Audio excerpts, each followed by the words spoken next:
نحمد و نصلی علی رسولہ الکریم اما بعد فاعوذ باللہ من الشیطان الرجیم بسم اللہ الرحمن الرحیم۔ تفسیر سورہ البقرہ آیت نمبر 92 سے۔ وَلَقَدْ جَاءَكُم مُوسَىٰ بِالْبَيِّنَاتِ ثُمَّ اتَّخَذْتُمُ الْعِجْلَ مِن بَعْدِهِ وَأَنْتُمْ ظَالِمُونَ۔ تمہارے پاس موسیٰ علیہ السلام کیسی کیسی روشن نشانیوں کے ساتھ آیا، پھر بھی تم ایسے ظالم تھے کہ اس کے پیٹھ موڑتے ہی بچھڑے کو معبود بنا بیٹھے۔ وَإِذْ أَخَذْنَا مِيثَاقَكُمْ وَرَفَعْنَا فَوْقَكُمُ الطُّورَ خُذُوا مَا آتَيْنَاكُمْ بِقُوَّةٍ وَاسْمَعُوا قَالُوا سَمِعْنَا وَعَصَيْنَا وَأُشْرِبُوا فِي قُلُوبِهِمُ الْعِجْلَ بِكُفْرِهِمْ قُلْ بِئْسَ مَا يَأْمُرُكُمْ بِهِ إِيمَانُكُمْ إِن كُنتُم مُّؤْمِنِينَ۔ پھر ذرا اس میثاق کو یاد کرو جو طور کو تمہارے اوپر اٹھا کر ہم نے تم سے لیا تھا۔ ہم نے تاکید کی تھی کہ جو ہدایات ہم دے رہے ہیں ان کی سختی کے ساتھ پابندی کرو اور کان لگا کر سنو۔ تمہارے اسلاف نے کہا کہ ہم نے سن لیا مگر مانیں گے نہیں، اور ان کی باطل پرستی کا یہ حال تھا کہ دلوں میں ان کے بچھڑا ہی بسا ہوا تھا۔ کہو اگر تم مومن ہو تو یہ عجیب ایمان ہے جو ایسی بری حرکات کا تمہیں حکم دیتا ہے۔ قُلْ إِن كَانَتْ لَكُمُ الدَّارُ الْآخِرَةُ عِندَ اللَّهِ خَالِصَةً مِّن دُونِ النَّاسِ فَتَمَنَّوُا الْمَوْتَ إِن كُنتُمْ صَادِقِينَ۔ ان سے کہو کہ اگر واقعی اللہ کے نزدیک آخرت کا گھر تمام انسانوں کو چھوڑ کر صرف تمہارے ہی لیے مخصوص ہے، تب تو تمہیں چاہیے کہ موت کی تمنا کرو اگر تم اپنے اس خیال میں سچے ہو۔ آیت نمبر 95۔ وَلَن يَتَمَنَّوْهُ أَبَدًا بِمَا قَدَّمَتْ أَيْدِيهِمْ۔ یقین جانو کہ یہ کبھی اس کی تمنا نہ کریں گے، اس لیے کہ اپنے ہاتھوں میں جو کچھ کما کر انہوں نے وہاں بھیجا ہے اس کا اقتضا یہی ہے کہ یہ وہاں جانے کی تمنا نہ کریں۔ وَاللَّهُ عَلِيمٌ بِالظَّالِمِينَ۔ اللہ ان ظالموں کے حال سے خوب واقف ہے۔ وَلَتَجِدَنَّهُمْ أَحْرَصَ النَّاسِ عَلَىٰ حَيَاةٍ وَمِنَ الَّذِينَ أَشْرَكُوا يَوَدُّ أَحَدُهُمْ لَوْ يُعَمَّرُ أَلْفَ سَنَةٍ وَمَا هُوَ بِمُزَّحْزِحِهِ مِنَ الْعَذَابِ أَن يُعَمَّرَ وَاللَّهُ بَصِيرٌ بِمَا يَعْمَلُونَ۔ تم انہیں سب سے بڑھ کر جینے کا حریص پاؤ گے، حتیٰ کہ یہ اس معاملے میں مشرکوں سے بھی بڑھے ہوئے ہیں۔ ان میں سے ایک ایک شخص یہ چاہتا ہے کہ کسی طرح 1000 برس جیے، حالانکہ لمبی عمر بہرحال اسے عذاب سے تو دور نہیں پھینک سکتی۔ جیسے کچھ اعمال یہ کر رہے ہیں اللہ تو انہیں دیکھ ہی رہا ہے۔ یہاں پر علی حیاتن کا لفظ ارشاد ہوا ہے جس کے معنی ہے کسی نہ کسی طرح کی زندگی، یعنی انہیں محض زندگی کی حرص ہے، خواہ وہ کسی طرح کی زندگی ہو، عزت اور شرافت کی ہو یا ذلت کی۔ آیت نمبر 97 پہ آ جائیں۔ قُلْ مَن كَانَ عَدُوًّا لِجِبْرِيلَ فَإِنَّهُ نَزَّلَهُ عَلَىٰ قَلْبِكَ بِإِذْنِ اللَّهِ مُصَدِّقًا لِمَا بَيْنَ يَدَيْهِ وَهُدًى وَبُشْرَىٰ لِلْمُؤْمِنِينَ۔ ان سے کہو کہ جو کوئی جبریل سے عداوت رکھتا ہو اسے معلوم ہونا چاہیے کہ جبریل علیہ السلام نے اللہ ہی کے اذن سے یہ قرآن تمہارے قلب پر نازل کیا ہے، جو پہلے آئی ہوئی کتابوں کی تصدیق کو تائید کرتا ہے اور ایمان لانے والوں کے لیے ہدایت اور کامیابی کی بشارت بن کر آیا ہے۔ محمد صلی اللہ علیہ وآلہ وسلم کی نبوت جب بنی اسرائیل میں اتاری گئی تو یہ بغض اور کینے کا شکار ہو گئے اور کہتے تھے نعوذ باللہ نعوذ ثم نعوذ باللہ، یہ کہتے تھے کہ یہ جبریل علیہ السلام کا قصور ہے کہ انہوں نے محمد صلی اللہ علیہ وآلہ وسلم کو نبوت کے لیے منتخب کیا، نہ وہ وہی لائے ہوتے اور نہ منتخب کیا ہوتا، اور ہماری لڑی سے کسی کو منتخب کر کے وہی بھیجی ہوتی تو یہ آزمائش ہم پر آئی ہی نہ ہوتی۔ تو لہٰذا یہ اپنے ہی حسد میں اندھے ہو کر فرشتوں کے سردار سے بغض لگائے بیٹھے تھے۔ تو پھر اللہ سبحانہ و تعالیٰ نے اس کا جواب دے دیا۔ آیت نمبر 98 پہ آ جائیں۔ من کان عدوا للہ وملائکتہ ورسلہ وجبریل ومیکال فإن اللہ عدو للکافرین۔ اگر جبریل سے ان کی عداوت کا سبب یہی ہے تو کہہ دو کہ جو اللہ اور اس کے فرشتوں اور اس کے رسولوں اور جبریل اور میکائیل کے دشمن ہیں، اللہ ان کافروں کا دشمن ہے۔ وَلَقَدْ أَنزَلْنَا إِلَيْكَ آيَاتٍ بَيِّنَاتٍ وَمَا يَكْفُرُ بِهَا إِلَّا الْفَاسِقُونَ۔ ہم نے تمہاری طرف ایسی آیات نازل کی ہیں جو صاف صاف حق کا اظہار کرنے والی ہیں، اور ان کی پیروی سے صرف وہی لوگ انکار کرتے ہیں جو فاسق ہیں۔ أَوَكُلَّمَا عَاهَدُوا عَهْدًا نَبَذَهُ فَرِيقٌ مِّنْهُمْ بل اکثرهم لا یؤمنون۔ کیا ہمیشہ ایسا ہی نہیں ہوتا رہا ہے کہ جب انہوں نے کوئی عہد کیا تو ان میں سے ایک نہ ایک گروہ نے اسے ضرور ہی بالائے طاق رکھ دیا، بلکہ ان میں سے اکثر ایسے ہی ہیں جو سچے دل سے ایمان نہیں لاتے۔ وَلَمَّا جَاءَهُمْ رَسُولٌ من عند اللہ مصدق لما معهم نبذ فریق من الذین اوتوا الکتاب کتاب اللہ وراء ظہورہم کأنہم لا یعلمون۔ اور جب ان کے پاس اللہ کی طرف سے کوئی رسول اس کتاب کی تصدیق و تائید کرتا ہوا آیا جو ان کے ہاں پہلے سے موجود تھی، تو ان اہل کتاب میں سے ایک گروہ نے کتاب اللہ کو اس طرح اس سے پشت ڈالا گویا کہ وہ کچھ جانتے ہی نہیں۔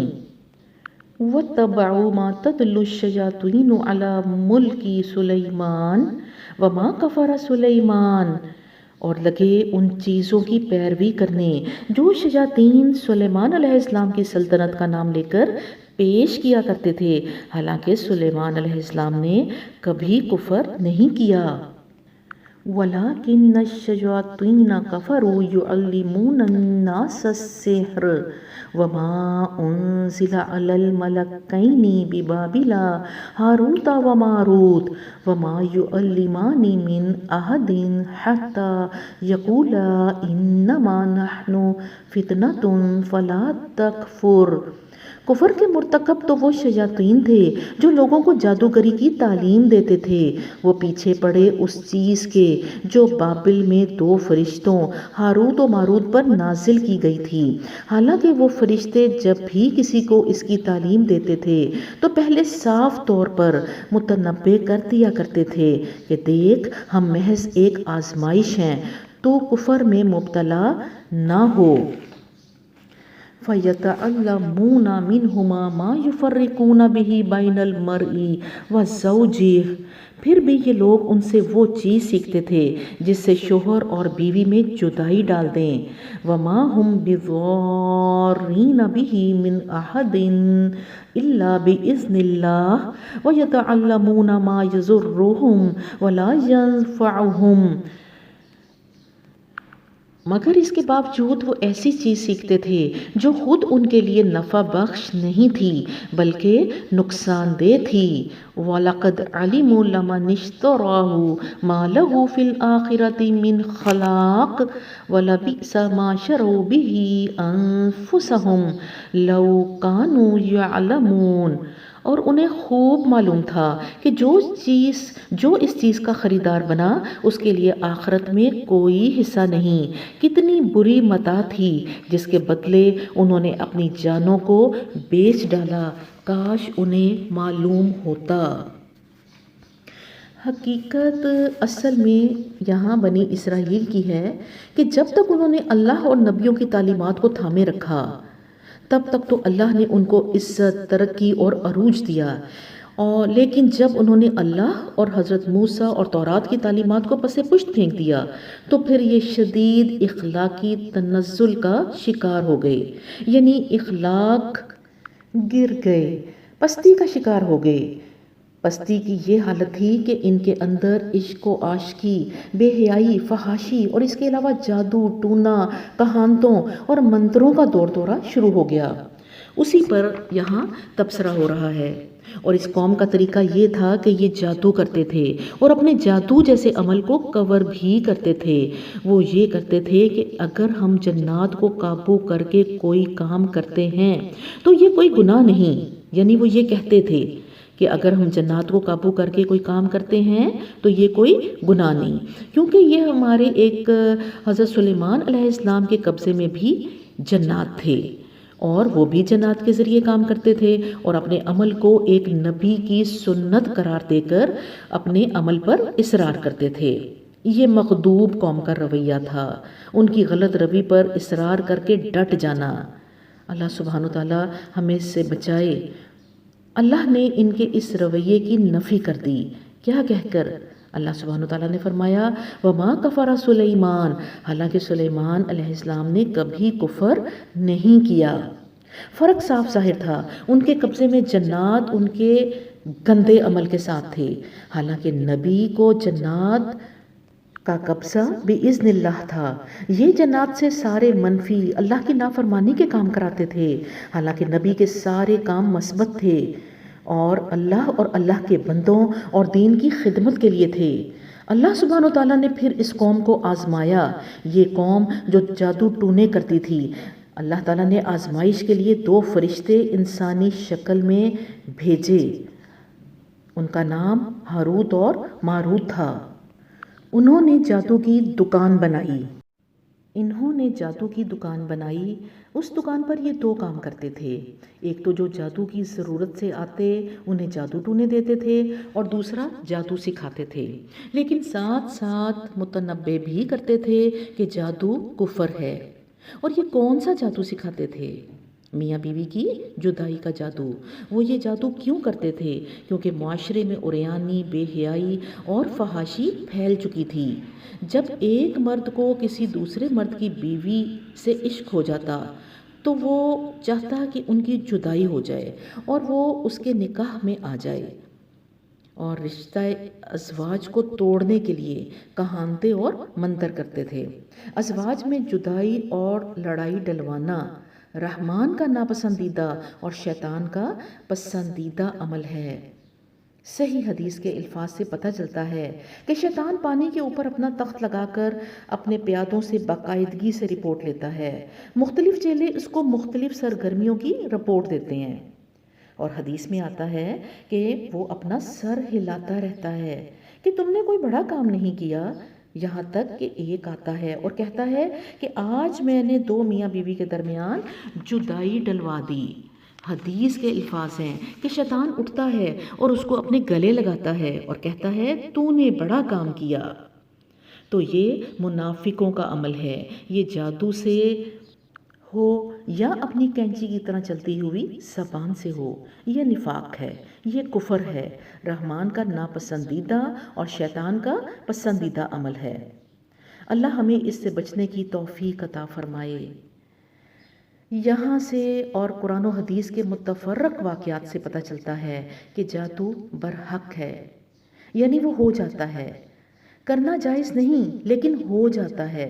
محمد صلی اللہ علیہ وآلہ وسلم پر بھی ہوا تھا، تو یہ لازماً نہیں کہ یہ گناہ گاروں اور فاسقوں پر ہی ہوتا ہے، نیکوکاروں پر بھی ہو جاتا ہے۔ جادو کیسے ہوتا ہے؟ جادو کے کیا طریقے ہیں؟ یہ سارا کام کفر، شرک اور شر کی ملی جلی بھگت سے ہے۔ کرنے والے بھی کافر اور قبضے میں آنے والے جنات بھی کافر، تو سارا ملی بھگت کا کام کفر ہے۔ جادو کفر ہے اور کرنے اور کروانے والے سب کافر ہیں۔ اس کا طریقہ علاج کیا ہے؟ یعنی اگر کسی کو شک ہو جائے کہ اس پر جادو ہوا ہے تو اس کے علاج کا کیا طریقہ ہے، اس کے دم کا کیا طریقہ ہے؟ دم کے لیے کیا پڑھا جائے گا؟ اول 3 دفعہ درود ابراہیمی، سورہ الفاتحہ، آیت الکرسی، سورہ الاعراف کی آیت نمبر 117 سے 122 تک، سورہ یونس 79 سے 82 تک، سورہ طٰہٰ 65 سے 70 تک، سورہ المزمل، سورہ الطارق، چاروں کل، سورہ اخلاص، سورہ الکافرون، سورہ فلق اور سورہ الناس، اور آخر میں 3 دفعہ درود ابراہیمی یہ پڑھا جائے گا۔ اور دم کس پر ہوگا؟ ایک جگ صاف پانی، عجوا کھجور، کلونجی، زیتون اور زیتون کا تیل۔ طریقہ یہ ہے کہ آیات پڑھ کر چاروں چیزوں پر ایک ہی دفعہ دم کر لیں۔ عجوا کھجور، کلونجی اور زیتون کھا لیں اور تیل سے درد والے حصے کو مالش کریں۔ 3 کام کریں۔ گھر کے پینے والے پانی میں دم والا پانی ڈالیں، دم والے پانی سے گھر میں چھینٹے ماریں، بیری کے ساتھ پتے پانی میں ابال کر اس میں دم کا پانی ڈالیں، ان کو پھر پانی کی بالٹی میں ڈال دیں۔ غسل کے بعد یہ بیری والے دم کا پانی جسم پر بہائیں۔ 7 دن یا 16 دن یا 21 دن تک یہ عمل کریں۔ جادو کے توڑ کا طریقہ صرف یہی ہے۔ کسی عامل، کاہن یا نجومی کے پاس جانا شرک ہے، کیونکہ جو لوگ جادو کا توڑ کر رہے ہیں وہ کالے جادو سے کرتے ہیں، اور کالا جادو جادو سے بھی برا عمل ہے۔ اللہ ہمیں یقین، ایمان اور توکل کی توفیق عطا فرمائے۔ جب جادو سے تکلیف آتی ہے تو اللہ کے حکم سے آتی ہے، اور جائے گی کس کے حکم سے؟ اللہ کے حکم سے جائے گی، اللہ کے کلام سے جائے گی۔ اللہ سبحانہ وتعالی ہمیں اس پر یقین رکھنے اور عمل کی توفیق عطا فرمائے۔ آیت نمبر 103 پہ آ جائیں۔ وَلَوْ أَنَّهُمْ آمَنُوا وَاتَّقُوا لَمَثُوبَةٌ مِّنْ عِندِ اللَّهِ خَيْرٌ لَوْ كَانُوا يَعْلَمُونَ۔ اگر وہ ایمان اور تقوی اختیار کرتے تو اللہ کے ہاں اس کا جو بدلہ ملتا وہ ان کے لیے زیادہ بہتر تھا، کاش انہیں خبر ہوتی۔ جی آیت نمبر 103 تک مارک کر لیں۔ اللہ سبحانہ وتعالیٰ ہمیں قرآن کے احکامات کو صحیح طور پر پڑھ کر سمجھنے اور پھر ان پر عمل کرنے کی توفیق عطا فرمائے۔ ربنا لا تزغ قلوبنا بعد إذ هديتنا وهب لنا من لدنك رحمة إنك أنت الوهاب۔ آمین ثم آمین۔